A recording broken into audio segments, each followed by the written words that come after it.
This podcast is a recording of the KC Secular AA speaker meeting held every Saturday night at HJ's Youth and Community Center, 6425 Warnell Road, Kansas City, Missouri. This is episode 6, and our speaker is Karen B. All right, welcome to the Secular Speaker Meeting. I'm Simon. I'm an alcoholic. Hi, Simon. I've asked Kevin to read our preamble.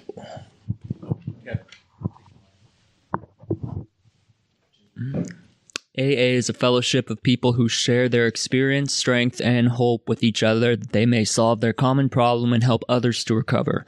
We have no dues or fees for membership. We are self-supporting through our own contributions.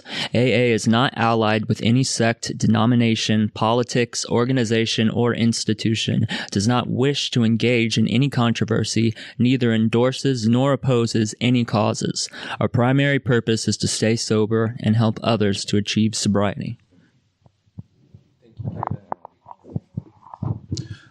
Sure. Our secular group attempts to maintain a tradition of free expression and to conduct a meeting where all may feel free to express any doubts or disbeliefs that they may have and to share their own personal form of spiritual experience, their search for it, or the rejection of it. In keeping with AA tradition, we do not endorse or oppose any form of religion or atheism. Our only wish is to help those who want recovery without having to accept anyone else's beliefs or having to deny their own. During the meeting, we'll pass around a basket. If you'd like to contribute to coffee and rent and podcast and stuff, it's appreciated. Is there anybody new to the meeting who would like to introduce themselves? We recognize extended periods of sobriety. Is there anyone celebrating any number of days, months, or years? The meeting will begin with a 20 to 30 minute speaker. And afterwards, we'll take the remainder of the hour to reflect on that. If you've got anything else you'd like to bring up at that time, you can. Feel free to say anything you'd like. No one's obligated to share. We'll probably pass around the microphone. If it comes to you and you don't want to, pass it along. I think we're going to have no problems on time tonight. After the meeting, we'll stick around and chat if you'd like to extend the conversation or have any other questions. Some of us will introduce ourselves as alcoholics, but you can introduce yourself however you'd like. And this is an open meeting, so anybody's friends and family they'd like to bring along, they're more than welcome.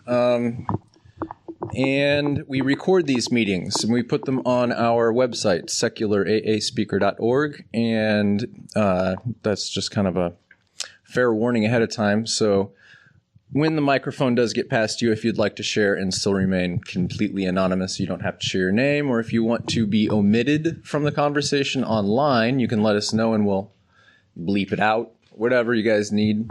I think that covers all of the business. I'm happy to introduce Karen. I'll let you take it from here. Yeah, thank you. Thank you. I'm Karen Brown, and I'm an alcoholic. And I always use my last name when I introduce myself. I got that from an old timer at Group 1 where I got sober. He always did that because in the early days of the fellowship, you needed to know people's last names if you wanted to look up in the phone book if you needed to call them. It's not like it was now. So I have no problem with doing that. I also took off my watch so that I can keep track of the time. And this sort of leads into my story. And I don't know. God only knows and as soon as I said the G word, it caught my attention. Heaven only knows, Lord, whatever, the universe only knows what's going to come out of my mouth tonight. I don't prep. I did some reading today, and I walked in with all these books, and I said, now, don't be alarmed. There's an armload of books. I might not open any of them. Who knows? but they're sort of my security blanket. One of the things that has saved my ass since I came to the fellowship and continues to is that I am a reader. And I read and I read and I read and I keep on reading, and I'm in a whole new area of reading now that I hadn't been in before. It's very rewarding for me, but it's something that I want to do to be able to share or to expand the parameters of how I see the fellowship and the recovery program, and that's reading in the areas of agnosticism and atheism in the recovery program. Those to me are very important, and I have found some really good books. I will recommend a website that probably most of you all know, agnostica.org. It's an outstanding site. It has really good essays on there, but it has book reviews and all kinds of recovery resources. And the way that I sort of got into it was I was working with somebody not too long ago who is, I don't know if he'd describe himself as an agnostic or an atheist, but he has a great deal of difficulty, even though he's been around the fellowship for a number of years, has a great deal of difficulty with the recovery program because of that aspect of it. And we did some talking, and I wasn't able to help him, but what that did was really pique my interest and send me to my laptop, which might as well be attached to my thighs, and start Googling to see what I could find on that. And I found some, I think, really good books and some really good resources, and I keep reading in that because it's important to me. But when I said that this sort of leads into my story, and I haven't qualified for a long time, so, I didn't go over my history today, and I don't tend to think in terms of that, but I will tell you, and ordinarily I don't say this because I don't know that it's that important, I have been sober since August 13th of 1975. So, yeah, that's a long time. And when I say I'm an alcoholic, I'm like a pure alcoholic. I did a few drugs I dabbled in, but I was so far gone in the alcohol, and the drugs were not that easy to come by. So alcohol was doing the job, and so I just, danced with the one that brung me. And I know that that's very unusual these days, and that's another area where I have tried to do some growing. When I came, my first meeting, and I'll go back to the drinking in a minute, my first meeting was at Group 1, which is on 63rd Street. And I walked in, and in the big room, there was a podium up front on a dais, and it had hanging down from it this painting of the praying hands. I don't know if any of you all are familiar with that, but it was a mainstay in Protestant churches all over. And I walked in and I saw that and I said, oh, fuck. I am out of here. This is not for me. My dad was a Presbyterian minister. And whenever Daddy started his sermon, he would take his watch off and put it on the pulpit so he could keep track of the time. So when I took off my watch tonight, I thought, yeah, okay, Daddy, you got that. When I did call the night that it broke through to me that I was, in fact, an alcoholic, and there's alcoholism on one side of my family, on my dad's side. And I called him, I said, Dad, I think I may be an alcoholic. Where besides AA can I go for help? Because I was too educated and too sophisticated to go hang out with those AA people. I needed something a little more at my level. And my dad, God bless him, said, if you think you're an alcoholic, you go to AA and you don't even try to go anywhere else. And he knew his daughter well. He said, they will answer your questions and they will not try to make you stay. That was very important. I was afraid I was going to go in there and the doors would be locked behind me. But I took my first drink when I was a senior in high school. Ever since I can remember, I've been filled with fear. When I was a little kid, I can remember how excited I was when Dr. Salk came out with the polio vaccine. because every summer, whenever I got a little ache or anything like that, I was convinced I had polio. So his discovery of the polio vaccine was a great personal relief to me. But that kind of fear, of things that just anything that's out there, I felt vulnerable to. And so I had a lot of fear growing up, and I also felt always inadequate. I was bright. I made good grades. I had a mind. But I wanted to be pretty and popular and sexy and all that stuff. Fuck the mind. That counts for nothing. Who's interested in anybody from the neck up? So when I took my first drink, and it was down there on the plaza. I want to say it's the Mark Twain Apartments. Our senior class yearbook staff met at our yearbook advisors down there for a party. And we had booze. And God Almighty, I went down and stood on the corner down there in front of that apartment building. For the first time in my life, I felt like I was okay. I was okay. There wasn't anything wrong with me. And that feeling was so powerful and so foreign and so wonderful that there is no way in hell I was not going to keep drinking, if that's what it did for me. So I didn't drink a lot till I went away to school.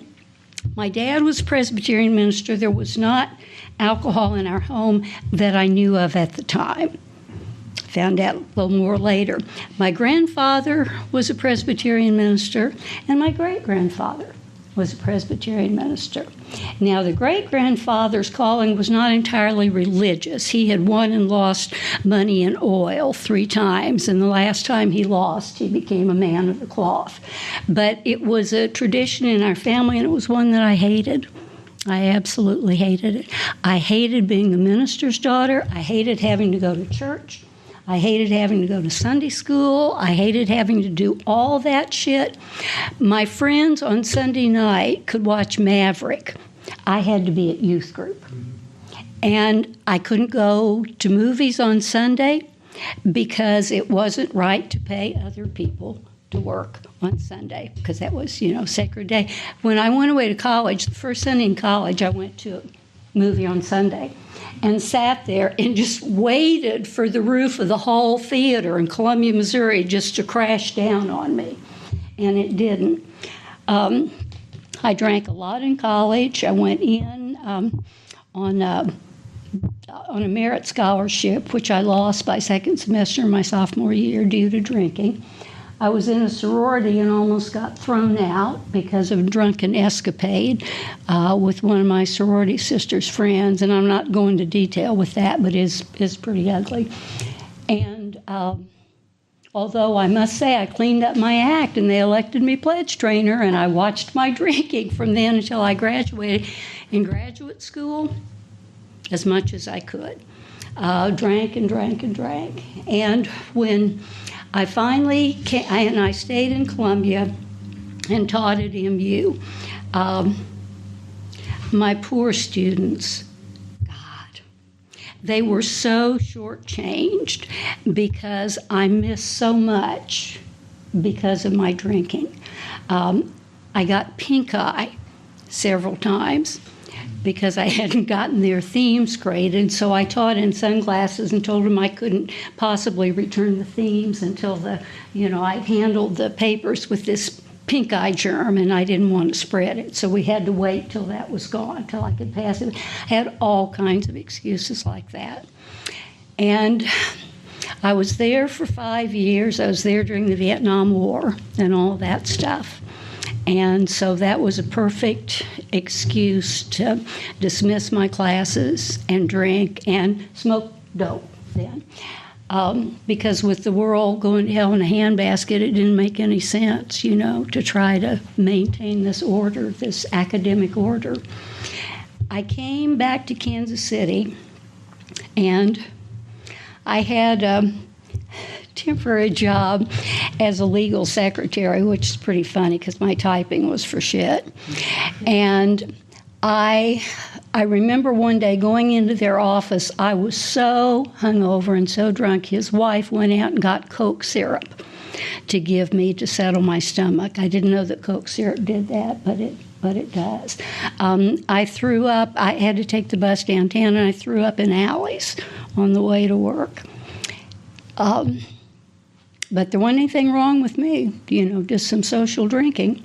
Then I went to work for the Kansas City Star, and I was there for almost 30 years. And that was, that was a wonderful place to be at that time. I worked on the editorial page and the op-ed pages. I did some writing, but I did copy editing, and I did the letters column, and I did the Sunday opinion section for a while. But I went to work for the Star in 1971, so I was there 4 years before I got sober. And the editorial page staff, and Bill Vaughn, which most of you wouldn't know, but a couple of you might. He was a humorist who wrote for the Star. He was great. They all went to this place called The Pub, across the street from the Star in the back. And we had these long liquid lunches. And you could just drink your ass off. And there was a back entrance to the Star, so I could go over to the pub. And then when I finally dragged myself back, I'd go in the back entrance and go up to the composing room, where I would put together the pages that I was responsible for, and then go down the main entrance into the newsroom as though I had been upstairs all the time, just reeking. I never had a healthy relationship. I specialized in married men, and always felt sorry for myself that I was with these guys that I couldn't be with on holidays and all that kind of thing. Well, I chose them precisely for that reason. I finally figured out later on. I wanted to be involved, but I didn't want to be involved. At the same time, I wanted that distance. And I remember one Christmas Eve, I had decorated the tree, and I got pissed about something, God only knows what. Took all the trimmings off it and dragged it out to the curb. And Christmas morning, staggered up, went out, got the fucking tree and brought it back in and redecorated it. I was a mess. My drunk-a-log is not, it's not dramatic, and if you looked at it from the outside, I didn't lose jobs. I also had a part-time job teaching English at Penn Valley at night after the Star, and I saw one of my students at a celebration at Group 1 where his dad was celebrating. And he saw me in there, and he got this look on his face. He said, well, this explains a lot. And I knew that it did. The night, well, I'm going to skip around. The last week that I drank, I went to Denver where my youngest brother, Jim, lived. And Jim was practicing alcoholic and prescription drug addict, and he later took his life. My experience during that week with him, and we were great phone buddies, was so bad that when I left, he wrote me a note, which I still have, and said, I am cutting off all contact with you until you can get yourself in some sort of decent shape. And I wasn't even that upset about it, which lets me know how far gone I was. At the airport in Denver, waiting for my flight, I saw the wife of the man who was chair of the English department at MU, and she was a woman I really admired. And I pretended I didn't see her because I didn't want to have to face her the way I was, and I had to be helped off the plane when we got back to Kansas City. And I did not drink on the flight. It was that I was that hungover. And a couple days later, I was drinking one night at home, and it just suddenly flashed through to me that as long as there was booze in that house, I was going to keep drinking. And it scared the shit out of me. I had taken the quizzes, the 20 questions, and I thought you had to score 100. And I didn't, because I was lying on a couple of the answers. Do you ever take a morning drink? Well, no, I didn't. But if you get up at noon on Saturday and you're drinking at 5 afternoon, I think it qualifies as a morning drink. It was, I want to go into recovery here. So I called my dad. A woman that I worked with had gone to a meeting, her first meeting at Group 1 the week I was in Denver. She drank the same way I did. And so she and her sponsor took me to my first meeting at Group 1. And, it was a women's meeting. I don't remember very much about it, except I remember one woman who said that her husband had just found out that he was a diabetic, and she felt so sorry for him because he was a diabetic instead of an alcoholic. And I thought, these people are so fucked. They are so sick. I didn't speak at my first few meetings, which the people who have the misfortune to know me today, I'm sorry you missed out on that period. I've got a couple of friends here from Northeast Johnson County who hear me yammer. But there was, in fact, a period where I didn't speak. When I finally identified myself as an alcoholic, I didn't know I was going to do it until it came out of my mouth, and I was really shocked. But I was going with the guy who worked at the Star. He worked nights, so it was perfect. And he drank, and he said, if you're going to do this, okay, but I'm not going to stop drinking. And I was desperate not to lose him. So I didn't get a sponsor because I didn't want those people digging in my life and telling me what to do. I'm in here so you folks can show me how not to drink.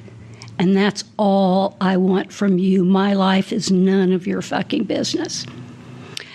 But in those days, there were a lot of young people at Group 1. And I became friendly fairly early on with a couple of them in particular. And they had a little bit more time than I did, and they had good sponsors. So I got some sponsorship through their sponsors, what they told them, because I would talk to these guys.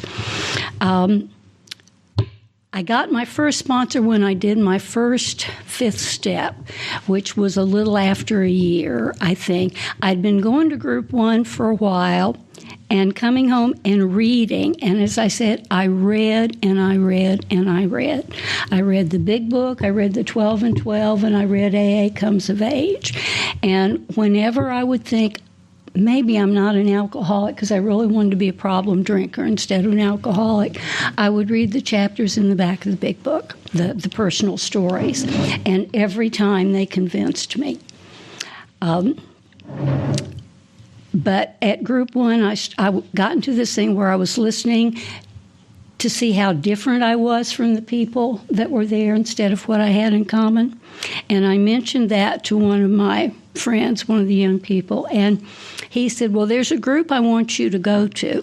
It's called the Ladies of St. Andrews, and met across the street on Monday nights in the Undercroft.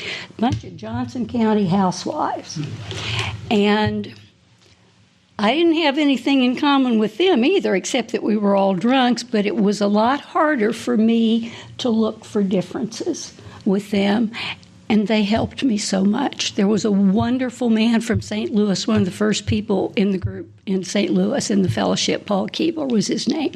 And Paul used to come to Kansas City a lot, and he would come to that meeting, and he sort of adopted me. I learned a lot from him. So I had some really, really good nurturing, and I was starting to talk to people.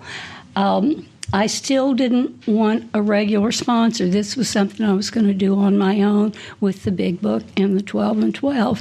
And I did do a lot on my own.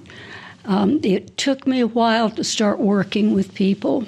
Today, I am fortunate enough to be able to sponsor people. And I try to sponsor them in the way that if I had been sponsored them, then I would have wanted to be sponsored. I'm not dictatorial.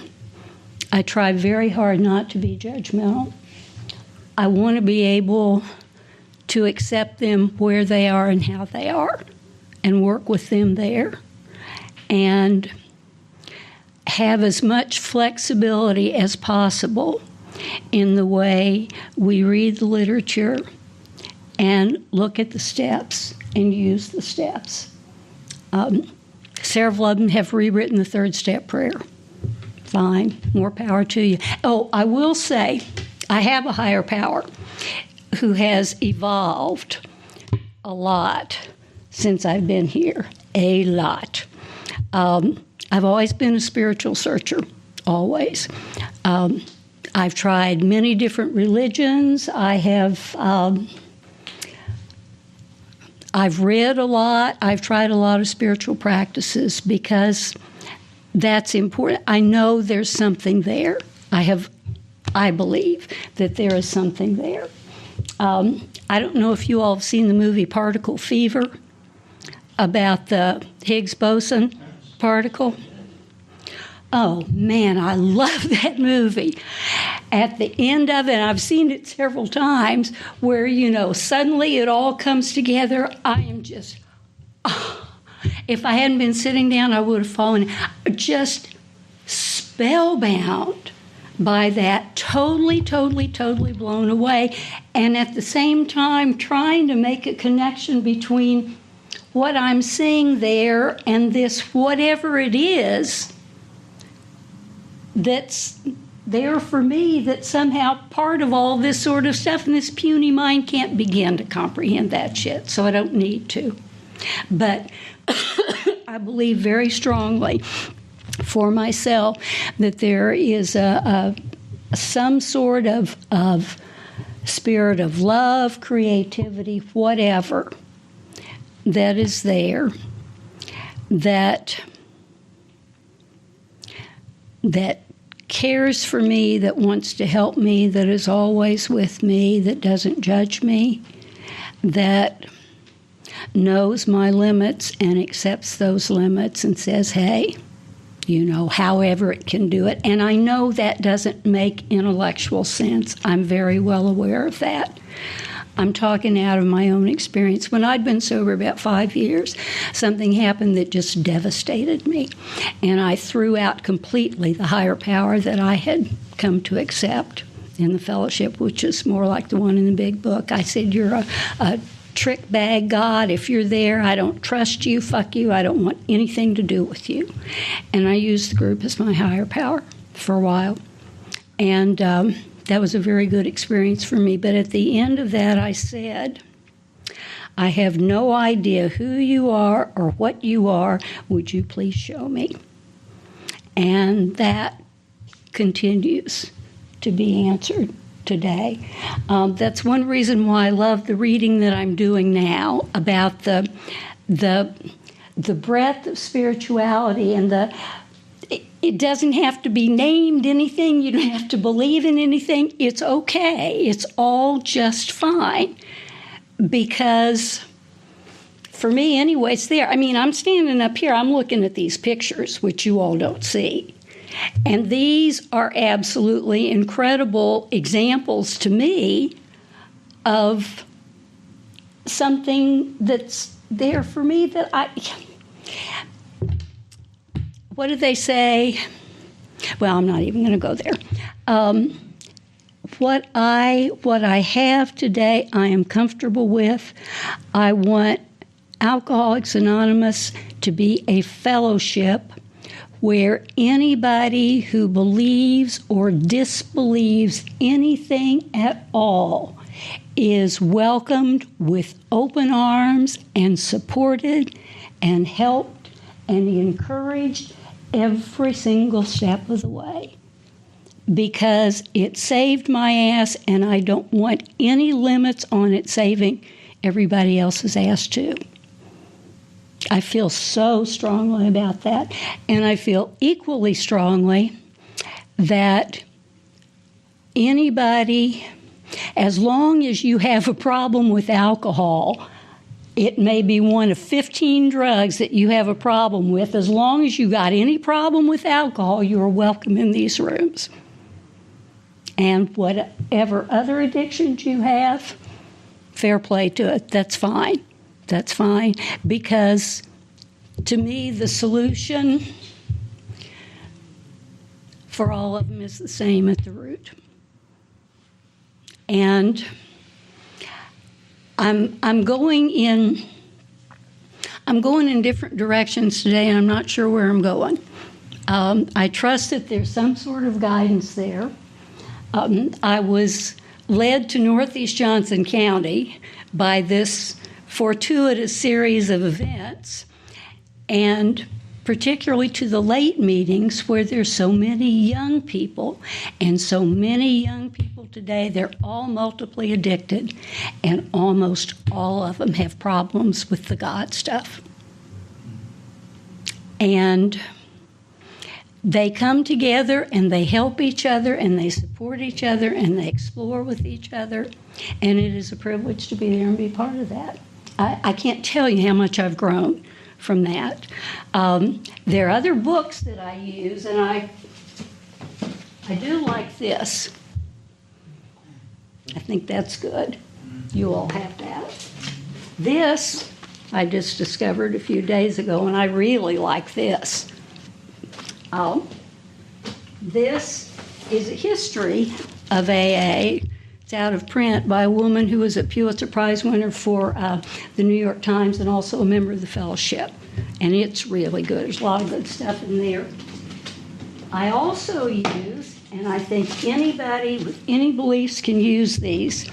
On this one, the steps we took, you may have to ignore or rephrase some of the God stuff in it. But the way this man breaks down the big book and the use of the steps, I think, is outstanding. He's great. And this, one of the women that I sponsored wanted to use Drop the Rock when we got to 6 and 7. And I'm going, yeah, okay, because I don't think the big book and the 12 and 12 are worth very much on 6 and 7.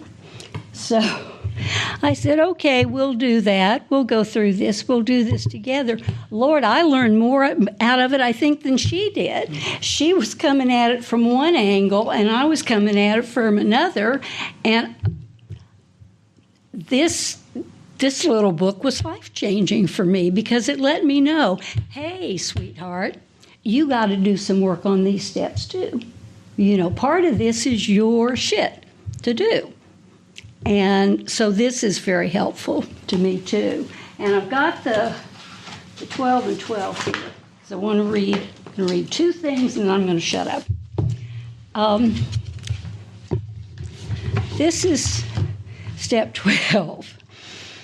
When AA was the 12-step chapter, when AA was quite young, a number of eminent psychologists and doctors made an exhaustive study of a good-sized group of so-called problem drinkers. The doctors weren't trying to find how different we were from one another. They sought to find whatever personality traits, if any, this group of alcoholics had in common. They finally came up with a conclusion that shocked the AA members of that time.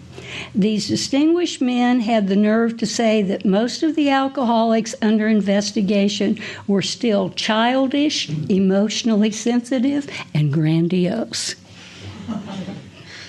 How we alcoholics did resent that verdict. We would not believe that our adult dreams were often truly childish, and considering the rough deal life had given us, we felt it perfectly natural that we were sensitive. As to our grandiose behavior, we insisted that we had been possessed of nothing but a high and legitimate ambition to win the battle of life. In the years since, however, most of us have come to agree with those doctors. We have had a much keener look at ourselves and those about us. And he goes on, goes into specifics there. To me, a large part of recovering from alcoholism or any other addiction, once we put the shit down, is doing the very, very, very hard work of growing up.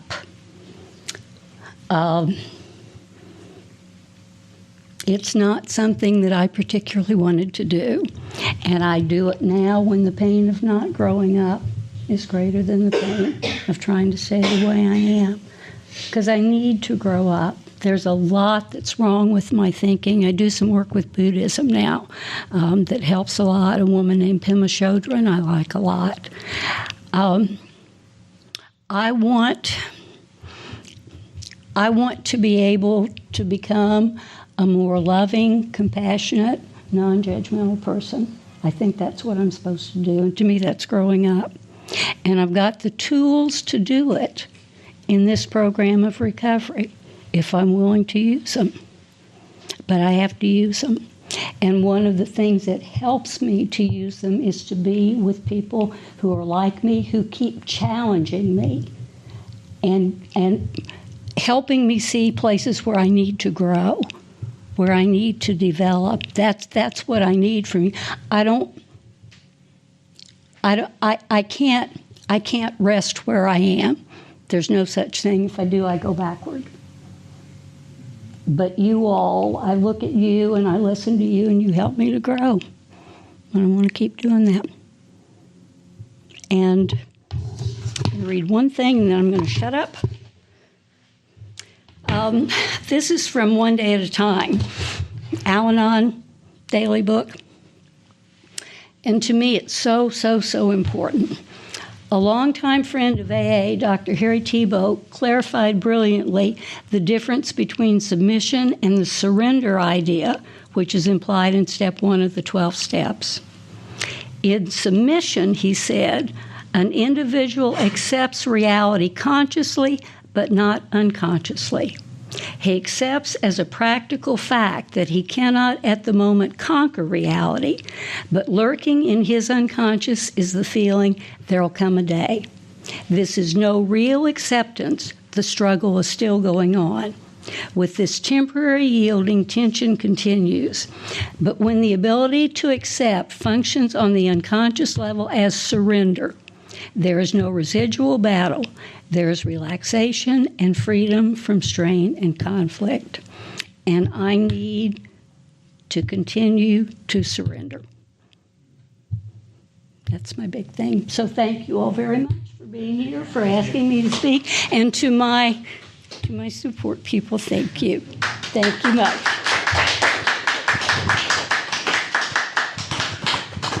All right. Thank you very much, Karen.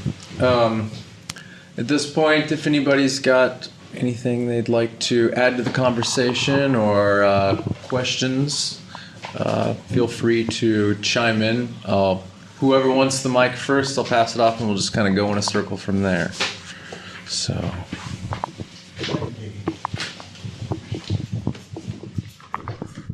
I'm Greg. I'm an alcoholic. Thank you so much, Karen. I was identifying with the things you were saying. I couldn't believe it. From this small, scared little kid that grew up to a small, scared little man. And the beauty of that first drink, it was phenomenal. But also you're searching for that higher power, whatever it may be. I used to study comparative religions, looking for that golden thread. It was really more than a hobby. And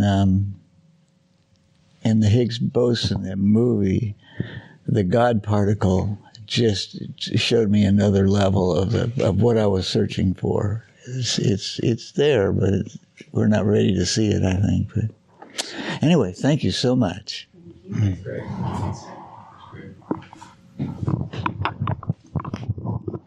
I'm Kana, and I'm an alcoholic. I just want to thank you for coming and speaking. It's really great to hear your story, and I appreciate hearing it and everything. So thank you.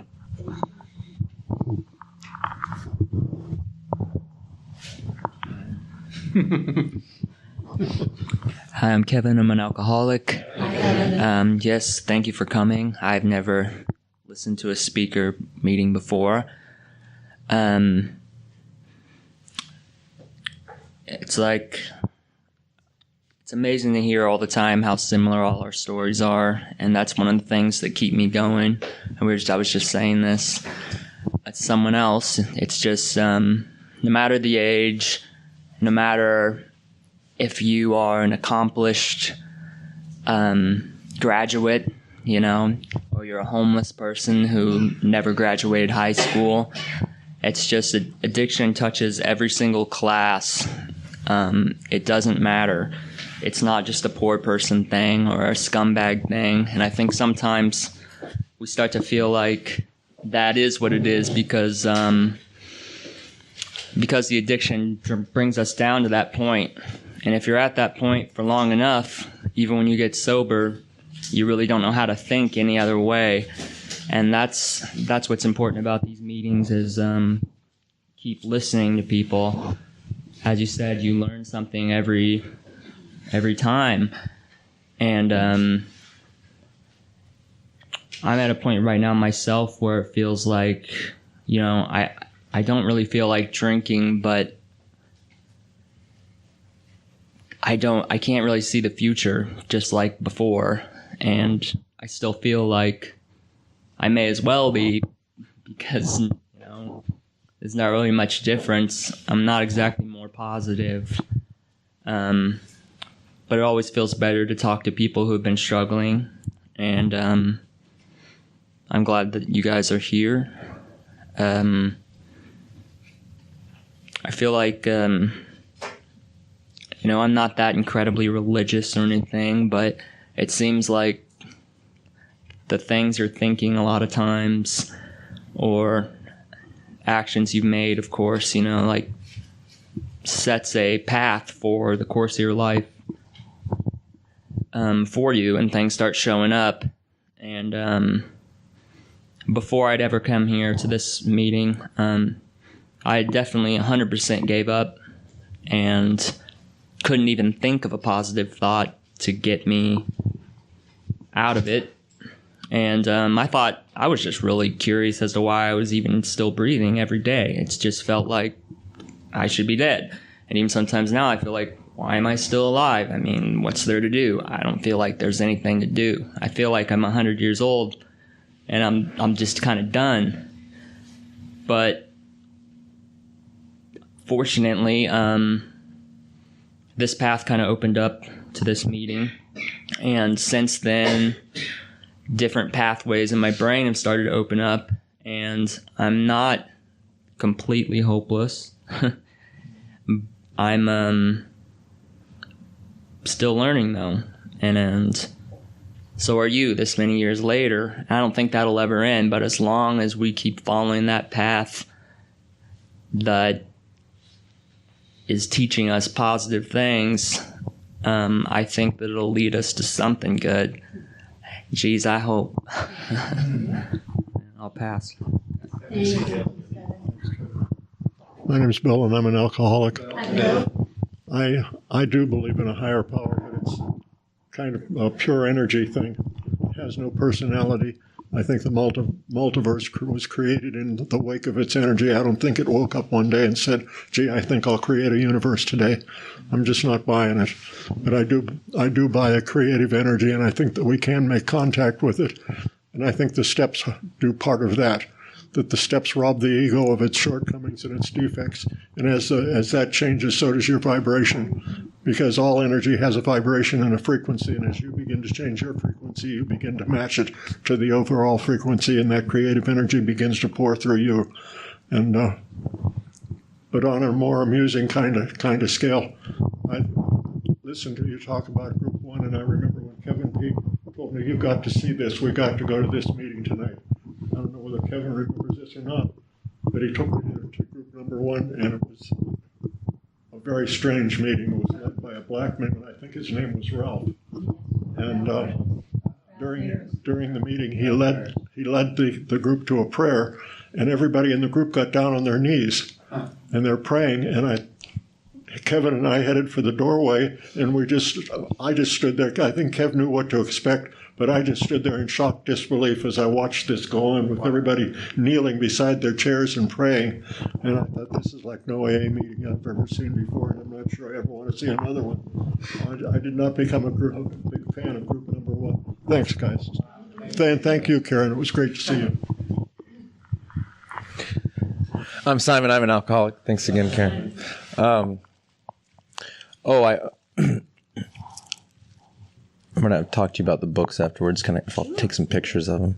But we also just read out of a Pema Chodron book on Wednesday for the meeting.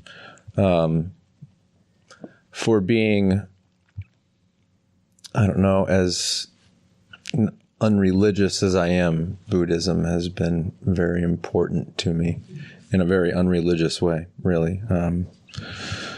But I guess I don't really have any other comments other than that. I'll pass the mic on. Thank you. Did you have anything you'd like to add?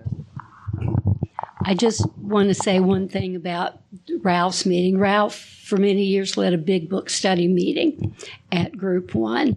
And I think probably what you saw, I think you happened to be either at a Step 3 or a Step 7 meeting, because that would have been when everybody got down on their knees and said either the 3rd step prayer, they all took it together, or the 7th step prayer. The kneeling prayers were not a weekly feature of the meeting, I don't think. But still, I think that's probably what you saw, was you were maybe there at one of those step meetings. But that I can see how that would have sent you out the door and never encouraged you to come back. I'm John. I'm an alcoholic. I remember those meetings at Group 1, but I had not been to the one where they got on their knees. But I remember there were big crowds there, right? And it was, and we were studying the books, but I don't know if I learned anything or not. But anyway, and also, it's nice to see people from Northeast Johnson County. And 30 years ago, I was a young person, and I was going to that 10 o'clock meeting in Northeast Johnson County, and it saved my butt. So I'm glad that it's still there and that people are finding it. So you mentioned a book that I'm going to check out, Drop the Rock, and I'm also going to check out the history book that you talked about. But a couple of things that you said that I can relate to is, first of all, how your understanding of the program has evolved over time, and mine certainly has as well. And I love that, because, I mean, that's the richness of the program, is that as we grow and change, the steps can come with us. And, you know, I'm an atheist, but I find a lot of use for steps 6 and 7. And I've given those a lot of thought over time. You know, I like how Bill talks about them in the 12 and 12 as character building. And so for a long time, I started thinking of those steps as character building and action that I'm going to take to build my character. Well, a couple weeks ago, or maybe a week ago, I was speaking with someone, a fellow atheist, about those 2 steps. And she said that for her, the character defects were like defense mechanisms. They were things that she did to cope with life. And how she saw those steps as her willingness to not use those traits, those defense mechanisms any longer. And I just found that really, really interesting. And it's just kind of given me another way to think about the steps. And I'm wondering if maybe you might want to share a little bit about those steps and what you learned about them as you were working them through the book that you read. Here, you can use one. One of the things that I learned was that if I want to be relieved of a character defect, then it's up to me to stop practicing it. And that can be a very hard thing to do. Because I agree with what the person said to you. They are defense mechanisms, and if I don't use that, what do I do? How do I act? How do I react? And that trying one little thing to change sets the process in motion. And the Pema Chodron thing that I've been working with, there's a CD of a weekend retreat she gave called Don't Bite the Hook, because I've been trying to do some work with anger. And she says something in one of these lectures that is straight out of the 12 and 12 and what Bill says. The activators, chief activators of the defects are when we fail to get something that we want, or we're afraid we're going to lose something that we have. She says those same things. And getting the message from more than one place helps me. But I have to realize if I am willing to be rid of a character defect, then I have a part in the removal of that, and my part is to take the action. Even if it's just a small one, to catch myself on when I start going there and to not go there. Thanks, Karen. Thanks, Karen. Hi, I'm Dee. I'm an alcoholic. Hi, Dee. I'm from 80th Street, or Northeast Johnson County. Not 80th anymore. I guess Grant Street. And I'm so glad I am here and I got to hear you speak. I love when you come to our meetings. And those books made me laugh because being your You're my grand sponsee. Being your grand sponsee, I know those books, and also being someone who has an issue with the higher power, they have helped me a lot, and that kind of made me chuckle a little. Also, talking about Group 1, I'll just go ahead and share my story with Group 1. I was trying to get sober, and my mom took me to Group 1, and we go in, and first of all, there was like 60 cats outside, which I thought was very weird. And, I mean, literally a lot of cats. And I go, I'll pass that. I go in and I kind of look around, and I was by far the youngest person, and the gap was probably like my mom. And seeing a lot of old people that, I thought that's exactly how AA is. It's just a bunch of old people talking, drinking coffee. And I had that issue with it. But, I saw people get sober with AA, and I wasn't getting sober any other way. So I finally went back, but went to 80th Street, 10 p.m. meeting. And man, you were talking about how it saves the young people. It sure does. I've been sober almost 15 months, still early, but I still go to the 10 p.m.s, usually 4 or 5 nights a week. Sometimes I get on like a meeting high, and I'm up there every night. And I love when you come. You always have a smile, and you're very genuine. And, I guess that's all I have to say. Thank you. And I will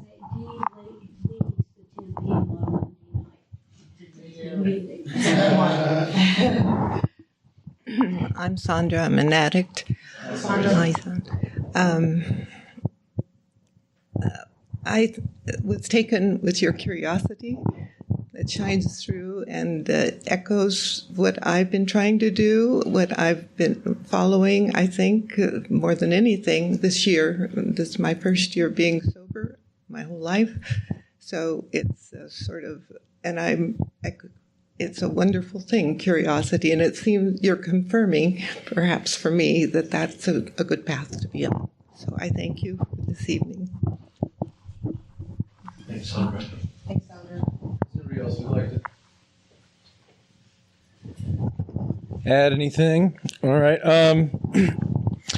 We've got a couple other secular meetings. One that meets Mondays and Wednesdays across the street at 7 p.m. Tuesdays and Thursdays at All Souls Unitarian Church up by the plaza on Tuesdays, Thursdays, noon on Friday, noon on Saturday. At KU Medical Center in the cafeteria on Sundays at 10 a.m. And the meeting we're at. Does anybody have any other AA-related announcements they would like to make? That's it. Good job.